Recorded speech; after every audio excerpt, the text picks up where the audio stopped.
திருவள்ளூர் அருகே டாஸ்மாக் கடையின் சுவற்றை துளையிட்டு 1.10 லட்சம் மதிப்பிலான மது பாட்டில் திருடப்பட்டது. திருவள்ளூர் மாவட்டம் பெரியபாளையம் அடுத்த தாமரைப்பாக்கம் கூட்டுசாலை பகுதியில் அரசு டாஸ்மாக் கடை இயங்கி வருகிறது.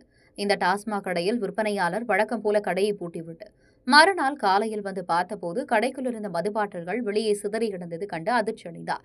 அதனைத் தொடர்ந்து கடையின் உள்ளே சென்று பார்த்தபோது கடையின் பின்புற கடை சுவற்றில் ஓட்டை போட்டு மர்ம நபர்கள் உள்ளே புகுந்து திருடியது தெரியவந்தது. அதைத் தொடர்ந்து கடையிலிருந்த மது பாட்டில்களை ஆய்வு செய்தது. சுமார் 1.10 லட்சம் மதிப்பிலான 13 அட்டைப்பட்டிகளில் இருந்த 800 மது பாட்டில்கள் திருடப்பட்டது தெரியவந்தது. இதுகுறித்து கடையின் விற்பனையாளர் பெங்கல் காவல் நிலையத்தில் புகார் அளித்தார்.